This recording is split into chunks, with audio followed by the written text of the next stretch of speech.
on a hard use review, but let's take a little sharpness, shall we? Then Magnacut. Well, welcome back, my friends, all to another rousing rendition of Choir Boys Outdoors. Now, old Scab looking kind of dirty. I know. I've been spraying a lot of powder, doing a lot of powder coating, so it is what it is. Here's the thing. This is the Reiff Knives F5 G2, Gen 2, and Magnacut with G10 handle scales.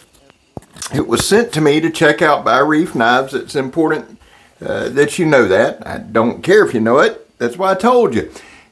This is the fourth or fifth Reiff knife I have checked out. I'm digging it. I'm digging it a lot. Now, the knife was heavier, and I probably should have waited. I didn't. And I'll try to send a link in the description of the video to the knife on their website.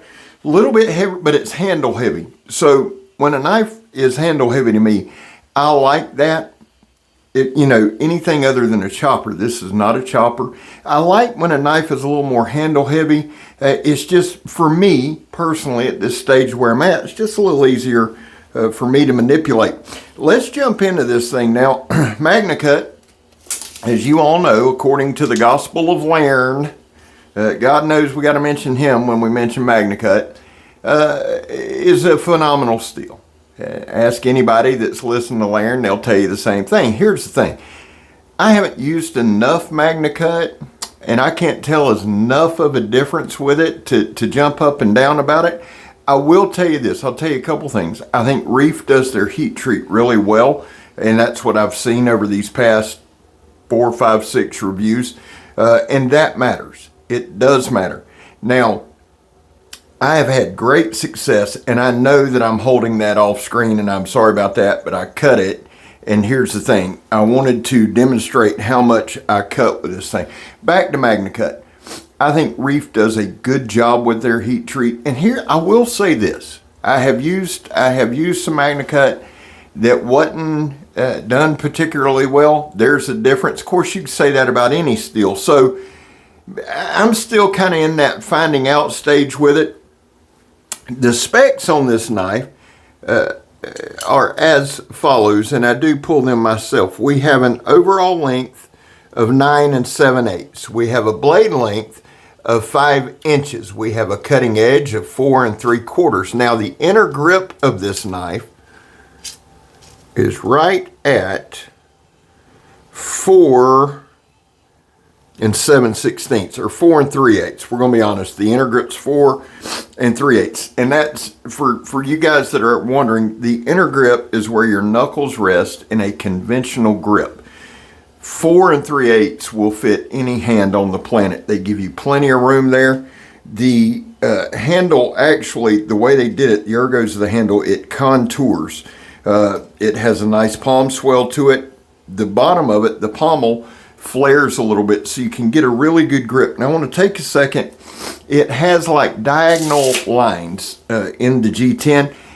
I'm going to be real honest with you guys. That is one of my favorite styles of G10. And it's a small thing, right? They just take the G10 and they do the little diagonal, but it improves the grip. And I have experienced that across the board with several brands. I am so glad Reiff went with that. I like that style. It fits good in hand, and to me it gives it a pretty good aesthetic. You know what I'm saying? Now, one thing that I've come to kind of expect from Reiff is a well-made knife. 5 or 6 reviews does not constitute in any way me being an expert. And I'm not on any knife. I'm really not. Again, still in that learning phase with Reiff, still in that find out phase with them. I've liked very much what they've done. Their Magnacut, and I've done 2 or 3, maybe 4 in their Magnacut, has held up well. Now, one thing you're going to see throughout this video, guys, and again, before I jump into it, here's what we're doing. We're doing the zip tie test. Why do we do the zip tie test? It's not to show the sharpness of the knife. You could prime off with a butter knife. It's to see if there's any chipping, any rolling, any waffling of the edge. That's exactly why I do that, and I try to explain that every time. The thing is this. with Reiff and what I'm seeing with them as far as consistency. Their fit and finish is very, very well done. Their heat treat is well done. And I'm basing this on what I have observed. Now, some of these segments I ran a little long, and I did that on purpose. The point of my channel is not to get some viral video or do quick clips or keep everybody. My videos are made, my long form videos are honestly made for people who want to get an honest, good, hard look at the knife. Sometimes I dwell on things too long. I could have probably cut down on this batoning. I do want to mention this. I batoned down into a knot several times, and you'll see me. I stopped, I pulled it out. What I would do is I'd get to the knot, I'd give it a good whack, pull out, and start over, because here's the deal.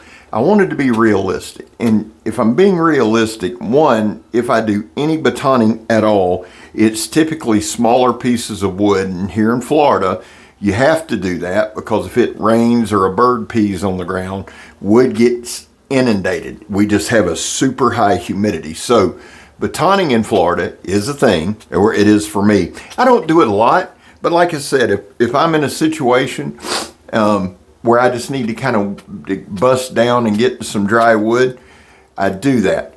I'm not, if I'm building a fire, if I'm out and I have my belt knife and I have my cutting tool, there is absolutely no need for me to try to blast through a knot. Now, people will say, Scab, you need to do that to show the toughness. Guys, listen to me. I have proved using this pine is adequate. What do we always say? What do I say every video? If a knife chips on my channel, there's an issue. I've had several, well, that's not true. I've had 2 or 3 chip or waffle on pine, on the knots in the pine. And that's why I use it. Also, if you have some edge damage from pine, that's a problem. You don't have to baseball bat baton through black locust, right? The handle was comfortable. And again, and I will say this because I have plenty of experience with this handle grips in there. See what I'm talking about there? See those nice diagonal lines? To me personally, that's just a really nice, clean, industrial look. I like that. And then we have a nice toothy edge. I think, again, they did very well with their heat treat. And I'm looking at the blade now. No chips, no waffling. It held an edge really well. The balance of this knife. Here's the thing. I wished I'd have panned back a little bit more because I was holding it different ways, just dropping it, goofing off. And I dropped it the first time off the back side of my hand. The balance of this knife is insanely well done. I mean, it really, really is. And it's right there. It's a little bit below the top screw in the handle. So the balance point's probably 1.5 inches, 1.75 inches down from the top of the handle scales. Like I said, the weight's a little more in the handle, which again makes it easy to manipulate. The spine, it has an aggressive 90-degree spine, and you'll see that. We're going to make a little fire, and it'll throw some sparks like a flamethrower. But it's not uncomfortable. There's no jimping on it, kind of digging that. You get a good grip. It does have a lanyard hole. It does have a sharpening choil. Very little bilbert boarding on it. I mean, it's got Reiff USA, and then F5 G2 on one side, and then Magnacut with the hound on the other side. But it's done very well. I like that they do it. I want to say it's clean.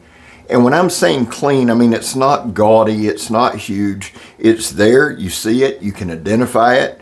I like that it's clearly identifiable. The coating on this knife held up very well. Now, for those of you who don't know, I do not look up knives before I review them. I don't want to do that. However, my background is in coatings, okay? So I pay particular attention to the coating.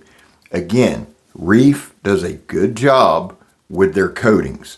And as we go, we'll be able to do some more. I want to run this one long term, okay? I want to use this. I like this knife.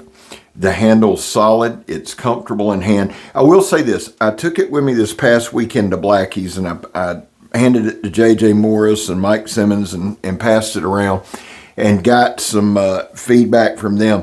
JJ said, he goes, man, it feels like extended use that might wear on your hand a little bit. I didn't experience that in this video, but I want to get out. I want to use it. I want to process up a lot of wood. I can tell you, I like the ergos. I mentioned that earlier. It fits my hand really well. I like the way the G10's done. It's solid. This knife has a different feel. It feels like a tank, okay? It does. Not in a bad way. I mean, it feels like when you have this knife in your hand, you have a tool you can rely on. I did some of my standard stuff. You know, we stab a tire. And that, guys, that's mostly aesthetic. But you know what the stabbing the tire really is? It's not to see if it'll penetrate.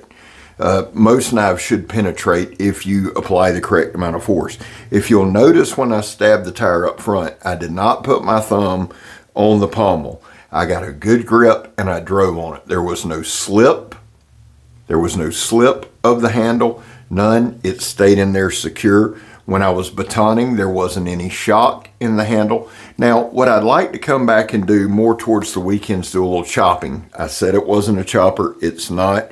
But I'd like to do some light chopping. I'd like to do some more batoning. And I'm going to do, I think what I'm going to do too, is more cutting. Just straight cutting. We might peel an apple with it. Stay tuned, because I want to keep moving with this knife. This knife resonates with me. It comes with a Kydex sheath. The sheath sits high on me. I like that. I have short arms. We've talked about that. This is one of the few knives that you've actually seen me wear the sheath in a video. Incredibly comfortable. This one, I just, everything about this setup to me is really good. I like everything about it. I like the way it's held up. I like the way the edge held in there. Again, we'll do some longer form stuff and some longer term testing. What I like to do with these is this. I like to give you a look right out of the box. We get to look at the sharpness, the comfortableness of the knife. We get to see the fit and finish. This is in no way meant to be, you know, a long-term indictment on the knife. We will do that with this knife, but it's a very, very user-friendly knife. I like that. I like the way it's weighted. I like the way it's balanced. I like the level of sharpness. I like what they've done. Guys, there was a time in this country where 22 veterans a day took their own lives. Now, stats are everywhere. Coming off a weekend, that number's higher. That's why on this channel, we focus on the number 0. Anything over 0 is simply unacceptable. Vets, we love you. Man, you have a place here. Guys, I back the blue. It's something I believe in. You don't have to. I do. The back to blue, before it happens to you, it's happened to me more than it's happened to most, I promise you. Finally, if you're an addict, and I am, never quit quitting. Well, I'm Scab. You're not. We gone.